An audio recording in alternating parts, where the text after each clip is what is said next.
Jadi rekrutmen honorer menjadi P3K ini bahwa sesuai dengan yang disampaikan oleh Mas Menteri, Mas Nadiem Anwar Makarim, bahwa pembiayaan yang digunakan untuk proses seleksi sampai pada gaji untuk honorer yang lolos atau yang terekrut dengan skema P3K ini sudah dijamin, sudah disiapkan melalui dana APBN. Dan melihat formasi yang dibutuhkan di satuan pendidikan negeri, maka sudah disampaikan bahwa Kemendikbud itu butuh untuk mengangkat, mengisi formasi itu dengan jumlah 1 juta. Tetapi sesuai dengan skema di dalam perencanaan pemenuhan kebutuhan pegawai, termasuk hal ini guru, bahwa yang menjadi pejabat pembina kepegawaian untuk di jenjang SD, PAUD, SMP itu adalah para bupati dan wali kota. Sedangkan untuk SMA dan SMK dan SLB itu adalah para gubernur. Sehingga formasi hanya bisa diproses kalau itu diajukan oleh para pimpinan daerah. Dan 1 juta yang dialokasikan oleh Kemendikbud itu tidak akan berarti, tidak akan bisa digunakan kalau formasi tidak diajukan oleh para bupati, gubernur, dan wali kota. Dan itulah yang sampai kemarin itu didorong betul para gubernur, bupati dan wali kota untuk mengajukan formasinya. Dan sampai di angka yang terakhir, angkanya di sekitar 500.000. Jadi sekitar 50 sekian persen yang dimanfaatkan oleh para pimpinan daerah.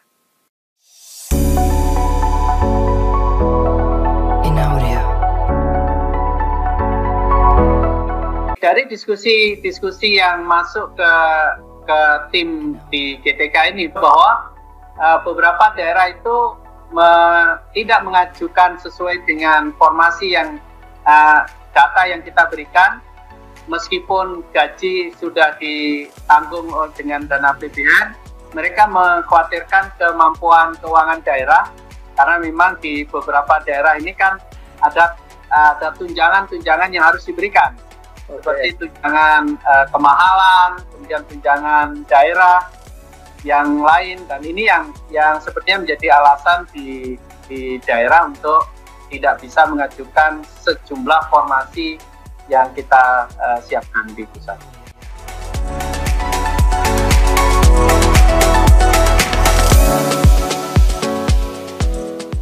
Bahwa di awal Desember itu sudah dilakukan rapat koordinasi yang melibatkan tim GTK, kemudian mengundang dari daerah, Dinas Pendidikan, dan juga BKD.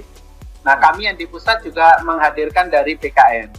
Nah, di dalam rapat koordinasi di regional itulah sudah disampaikan, ini data di Kemendikbud berdasarkan Dapodik, dan itu silakan untuk diverifikasi, diverval, dan dijadikan dasar pertimbangan dari setiap daerah untuk mengajukan formasinya. Sudah dilakukan. Yang diajukan di dalam formasi belum menyebut orang, belum menyebut secara eksplisit, tetapi hanya jumlah, angka-angkanya saja.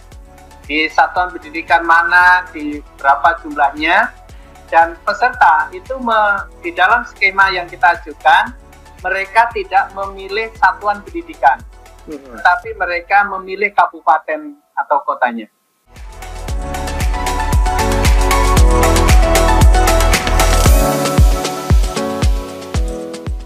Kita sudah ada skemanya, bagaimana nanti penempatan, misalnya memprioritaskan honorer asal yang mereka tempat bertugas, itu bagian dari yang kriteria yang dipakai. Karena honorer ini akan ditempatkan di sekolah-sekolah negeri untuk rekrutmen 2021 ini, maka mereka yang mengajar di sekolah swasta pasti akan pindah tugas kalau dia diterima. Tetapi honorer yang ada di sekolah negeri, kalau dia lolos passing grade, maka jangan khawatir, dia tidak akan pindah ke sekolah yang lain. Jadi yang harus diperjuangkan oleh para honorer ini adalah untuk lolos di dalam passing grade, karena dia akan prioritas untuk penempatan di situ.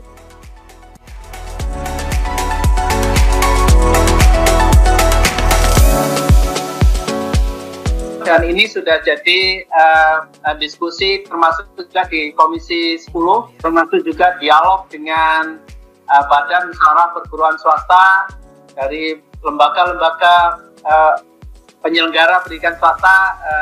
Usulan itu sudah masuk dan tentu sudah dipertimbangkan di Kemendikbud, cuman memang kapan akan dijalankan. Yang dapat saya sampaikan bahwa di 2021 ini formasi yang dibuka untuk rekrutmen honorer menjadi P3K ini adalah formasi untuk pemenuhan kebutuhan guru di sekolah-sekolah negeri.